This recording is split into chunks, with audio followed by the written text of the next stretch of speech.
Oh my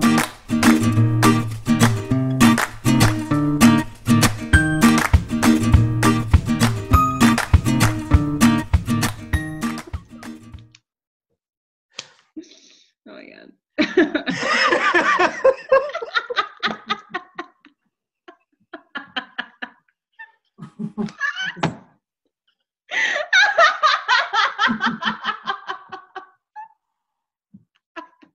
I wish I had that pump. I really do. Oh my God. Oh my God. I'm crying.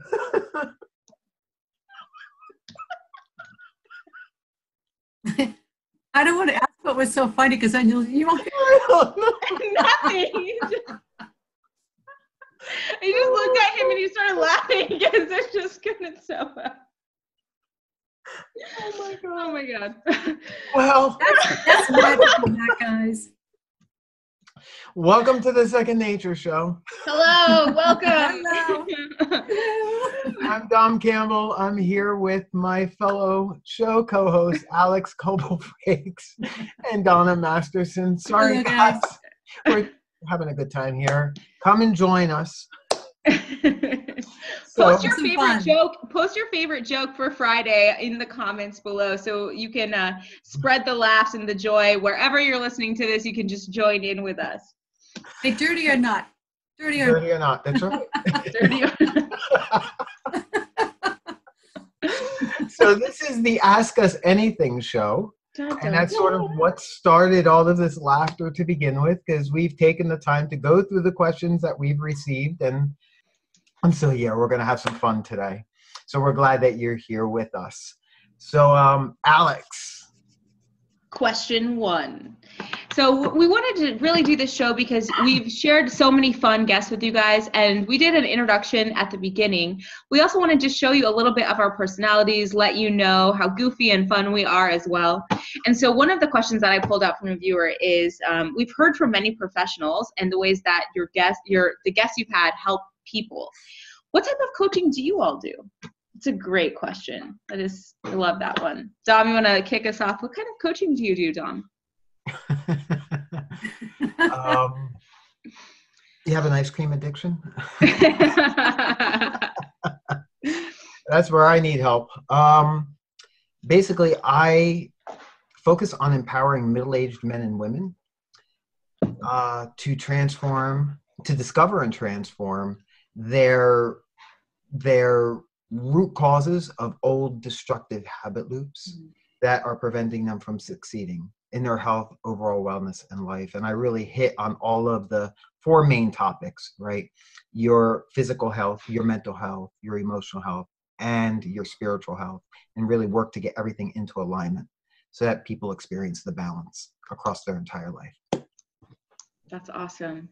I love that. Donna, what about you? What kind of work do you do with people? Oh, for me, it's all about stress, because all of us have it, and a lot of us don't know what it does to our bodies, and a lot of us don't know really how to relieve that. So what I do is I work with clients and help them to find ways to de-stress themselves in their everyday situations and lives, and help them get to their actual desired state of being or where they want to be in their life and their goals. It's really important. I love that, because stress is one of the #1 needle movers for people, right? If we can't reduce the stress, it's hard to eat well, it's hard to get up, it's hard to exercise. It kind of really piles on. So I think that the work that you're doing with people is super important. I love hearing about that. Awesome. So what about you, Alyx? I work to help people stop stress eating or emotional eating. This is something that plagues a lot of people, and this can take many different forms. I mean, I work sometimes with people with binge eating disorders or overeating, or sometimes even people who chronically undereat because they're so stressed out. They may skip meals, right? So their blood sugar is all over the place. This makes them grumpy, irritable. And when you have this kind of a disordered relationship with food, it affects every area of your life. And I know, because I lived it, right? It affects your relationships with your significant other. If you have children, it affects how you show up at work. It affects everything, right? So I really help people figure out their relationship to food so they can have that checked off. So many women spend years and years and years trying to be at peace and harmony with food, right? And so we just really want to just get that off the mental plate so we can go on and use our energy for other things. So that is the kind of coaching that I do. It's beautiful. I love it. Okay, I have a question for all of us, actually. We've been talking about stress, right? Stress so far. And where we all work with clients in regards to stress, how do each one of us handle our own stresses in our own lives? Handle your stresses in your life. That's great. I would say for me, it starts with being consistent, right? I talk a lot with my clients about showing up consistently for themselves. And I wasn't always showing up consistently for myself. So that became a huge thing. I really identified what are some of those key habits for me that I know if X, Y, and Z get to happen, my day goes much better. So for me, some of those big ones are enough sleep. Your girl needs 8 hours. Secret, don't interrupt me. Do not try to wake me up before then unless the house is on fire. I need my sleep. Super important. I will leave events and go to bed early because it just sets off my day. Like yesterday I didn't get enough sleep and I could just tell I wasn't angry. It's just my mental function was not what it can be or should be. So sleep for me, journaling is a must every single day. And then having that accountability in my life. I have a coach.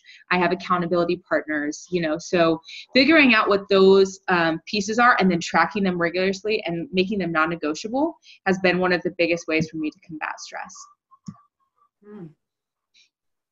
Dom, what about you? How do you fight the stress away?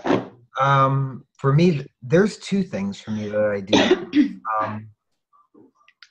I struggle with anxiety. And so obviously when the anxiety rises, the stress level rises, or if the stress level rises, the anxiety rises. So there are 2 things that I do. I exercise regularly and I try to get like vigorous exercise because I need to get that out of my system, the stress and everything out of my system. So I love to kickbox. That's what I do. Or any kind of like extreme HIIT cardio workout. Love it. That's what I love to do. So I work out every morning for like 30 to 60 minutes. It depends on what I'm doing. And that has helped a lot. And I have not been on anxiety medications for almost 7 years now because I'm so, in terms of commitment, you talked about like commitment and consistency, Alyx, before, the importance of that. I've got that down in terms of my exercise because I know when I don't do that, 2 days of not doing that, and I feel the anxiety starting to ratchet up, and I can't have that. So that's one of my big whys, for at least for my exercise. The other thing that helps reduce the stress for me is, and this is something I've only started doing in the last year or so, is staying present and grounded, and doing yoga and meditation and prayer, and really just being centered in that moment of now, in that space of now, has helped enormously in reducing the stress. So I think having the 2 extremes, right? Working out and getting out all my frustrations, especially the kickboxing, so I can just pretend I'm punching somebody in the face or kicking somebody. I get that out of my system, and then afterwards I can kind of like, ooh. No, I've seen those videos. I've seen those Facebook videos. And it's just awesome because it's like, so that's what does it for me. Yeah. Oh. And what I want to just point out quick before we hear Donna, I'm sure she's got some great tips too, but for me, like I also have years and years of anxiety. And for me, the journaling is a really good way to combat that. I question my thoughts a lot. I get that down on paper. More than expending the energy because I am a very external person normally. So like the writing things down helps me do some of that internal processing, and where Dom's almost like a little bit more like the opposite. He's more internal with his thoughts. So kind of expelling externally some of that, so really just finding out what works for you. There's no right or wrong answer. There are many different things you can try to solve one problem. So just figuring out what works best for you. Donna, what about you? What do you use to reduce that stress? Oh, you guys actually said a couple of things that I do. I do 3 things to relieve stress. And the first thing is I exercise. I've been exercising now for about 30 years regularly. I've never stopped was pregnant with my daughter, and the day before I went into labor, I was in the gym with Billy. But it just, you know, it releases those endorphins. It just makes you feel so much better, and it keeps you in shape, and it's really good for your cardiovascular system and your whole body. And it really de-stresses me. The second way is writing down, like Alyx said, is I have so many things in my mind, and my mind is always going at such a fast rate of speed. Anybody really knows me. And so writing things down takes it out of my brain and onto a piece of paper, and it kind of gets it out, you know, and that's really big for me. And the third, which I didn't hear, is breathing. I do what's called the 5-5-7 breath, and this 5-5-7 breath actually makes me relax. And it's been a lifesaver for me, guys. Yeah. So, wow. Awesome. So if you would want to at home try that one out, it's just really like it sounds. You breathe in for 5. Yes. You hold for 5 and exhale for 7. Exactly. And exhale for 7. When you're exhaling, don't do it out of your mouth because it goes out too fast and it doesn't slow you down. Do it out of your nose and breathe out of your nose for a count of 7. What that's doing is it's actually calming your brain and your nervous system down. And you can do this sitting in your chair at work. You can do it if you're screaming baby on your lap. You can do it in the car when you're driving and you're all upset. You can do it anywhere. It is actually like a little miracle. Awesome. That's awesome. Thank you. So the next question, which I thought was really interesting, was what's the biggest wake-up call in your health that you've had in your own health? Alyx, you want to give that one a whirl? Yeah. So for me, like there were so many small moments that led to the final, like the cosmic storm is what I like to think about it as. So just like so many things were like trying to get my attention and like tap me on the shoulder. And I was like, nah, I'm not going to pay attention to that.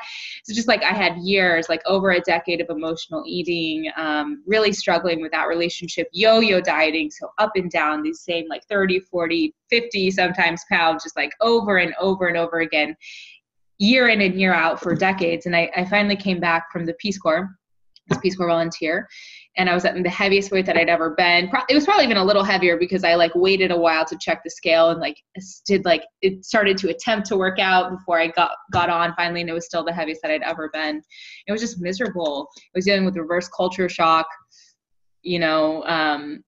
super overweight. And then I found out my grandma had cancer. And like months after, like a month and a half after I got back, maybe 2 from the Peace Corps. And it really started to get me to consider, like, what am I doing to my body? What am I doing to my health?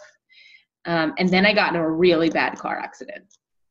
Like I crashed my car and I landed on the roof, like feet away from a pond. Honestly, if my car would have gone a few more feet, I like slammed through like this little wooded area, landed on the roof, crawled out, did not have a scratch on me.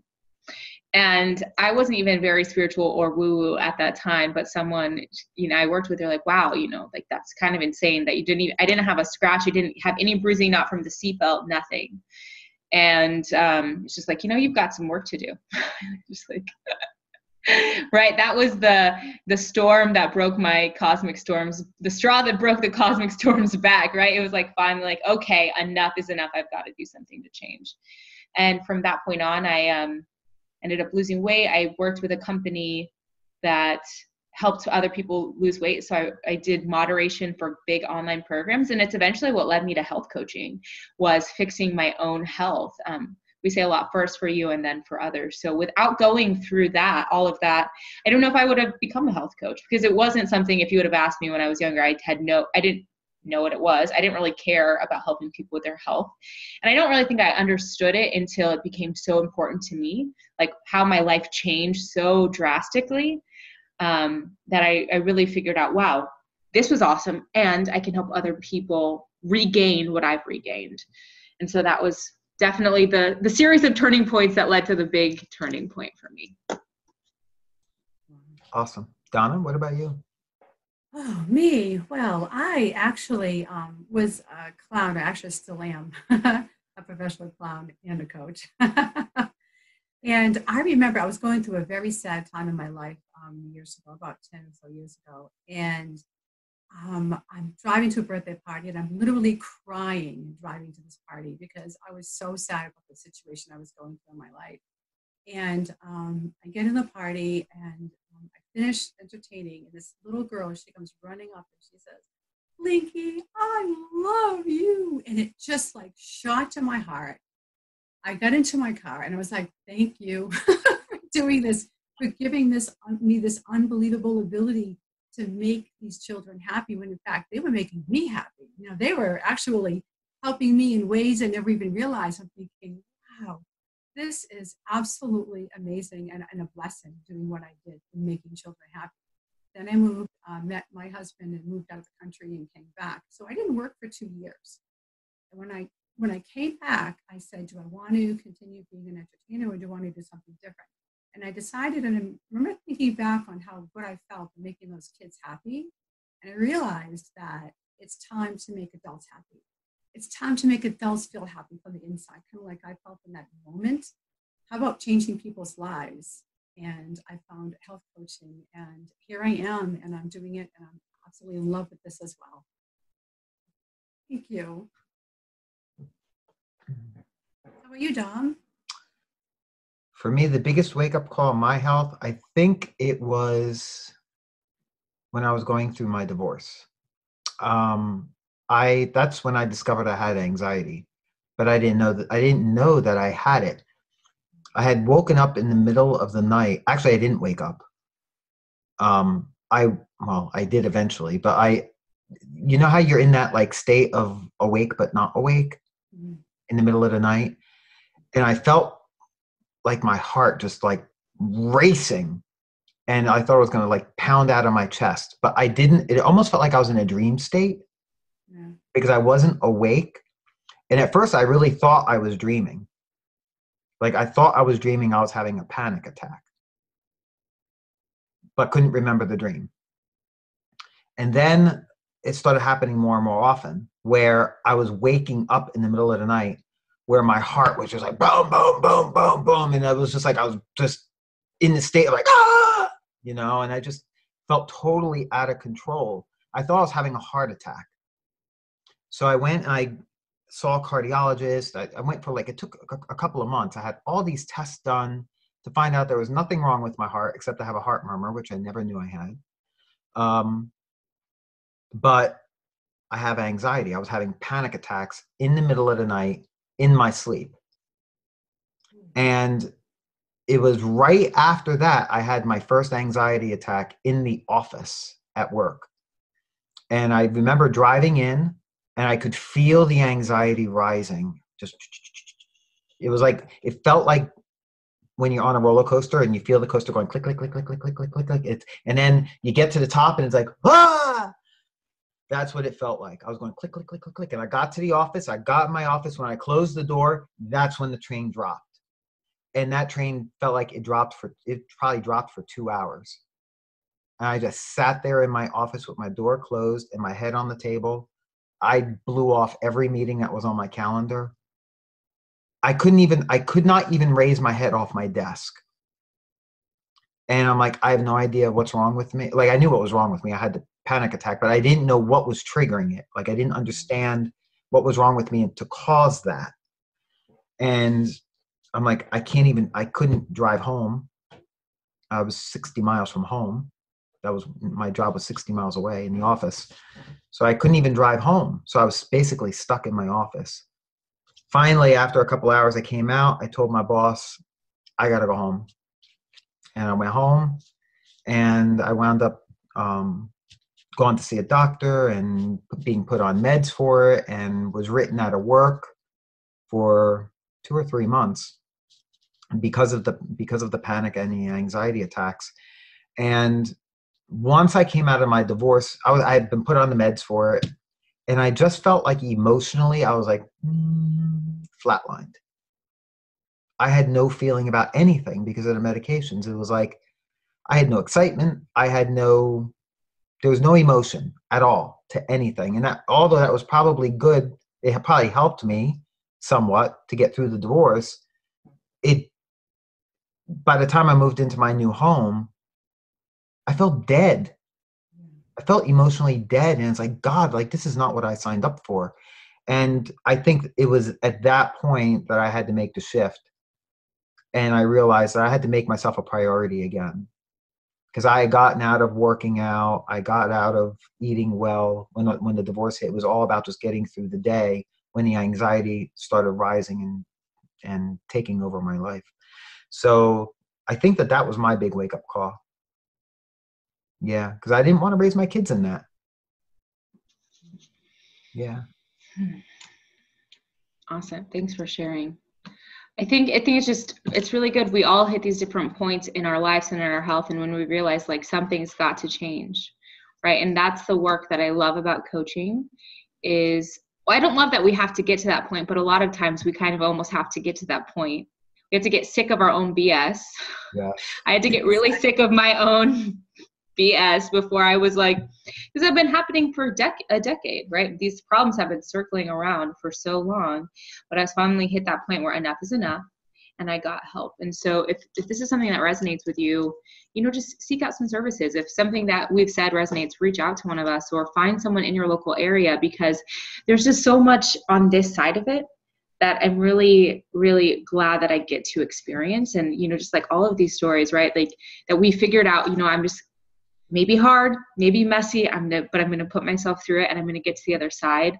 And it's so much better, Yes. like on this side of it, right? Like putting in the work, putting in the hours. It may not be easy, but it's just like, yeah, right? Like on this side of it. Totally. So if that's resonating with you, like find that for you. If you're sick of your own BS, do something about it, right? Here's the call to action. Go do something about it, guys. There is hope on this side. So, yep. Awesome. Cool. Well, I've got the last question, and it's pretty serious. So I hope you're ready for a zinger. That's all I got to say. This must be quite the jokester that came up with this question. If you could define your personality as a flavor of ice cream, what would it be and why? What ice cream describes your personality and why? So who wants to start off with that very intense question? I will. All right, Donna, what kind of ice cream are you? Actually, my favorite is Rocky Road. And I know it sounds really strange because it's Rocky Road, but it's kind of like, I'm like that because I'm jumbled with all kinds of different things in my mind, different flavors, different things out. A little marshmallow here, a little almond over here. You never know what you're going to get with every scoop. That's basically me. Yeah, I like that. I like that. Yeah. That's accurate. I think that's right. I think that's good. It's good to know yourself. What about you, Dom? Not necessarily your favorite, but unless it does coincide, what would you say describes you? Which ice cream describes you? That's hard. Once upon a time, it probably would have been Butterfinger. Interesting. Yeah. Have you ever had Butterfinger ice cream? It's like a candy bar. It's awesome. Yes. Dom loves ice cream, so this viewer really asked this question just for Dom. This is really a hard question. This is really a hard question. My favorite flavor right now is forbidden chocolate. Ooh. There's probably something there about that. Probably. Describing my personality? Yeah. Very nice. So is that what you're going for? The forbidden I'm going to say forbidden chocolate. And why? Why does that describe your personality? I don't know. Forbidden. Yeah. Wouldn't you like to know? Buddy will know. Forbidden. But it's good. I'll take your word for it. It is good. I'll tell you that. I love that as well. Mine is like my favorite, definitely Ben & Jerry's Chubby Hubby. You got the sweet and the salty and the crunchy, but I don't think that describes me. And I don't even eat ice cream right now. I'm on a no sugar, you guys. So the only ice cream I'm eating is banana nice cream. So like frozen bananas mixed with almond milk, which is delicious, but not quite Ben & Jerry's caliber. But the ice cream that I would say would describe me would probably be mint chip, like an organic small batch, fancy mint chip. We noticed she said small batch. Small batch. Yeah, because it's like an intense flavor. It's sweet, but it's got some bitter notes, straightforward. It is not for everyone, but if you like mint chip, you really like mint chip. So that's what I would say. I'm not necessarily something you'd buy for a party, but I am mint chip. You know, if you like mint chip, away you go. So that is what I would say describes my personality. That's beautiful. Are you guys in agreement with all of our flavor choices? I would agree with that. Yes, absolutely, yes. You see, together we make a perfect sundae. We've got some Rocky Road, forbidden chocolate, and mint chip as a palate cleanser. So there you go, guys. You know what you're getting on the Second Nature Chef. No, banana split. Yes. Awesome. Well, we hoped you enjoyed this opportunity to get to know a little lighter side of us, maybe peek around the corner at our personalities a little bit, have some laughs. And again, share your favorite joke. Share in the comments, what flavor of ice cream are you? I'm curious, and why. Share that with us, you guys. We'd love to know. And you know where to find us. We'll put that up on the screen, but today we're just going to keep it really, really chill. Follow us next week at 9:30 Eastern, 7:30 Pacific, and on this same channel on Facebook. And remember, when you change your habits, you can change your life. Thanks, guys. We'll see you next time. Bye, guys. Bye.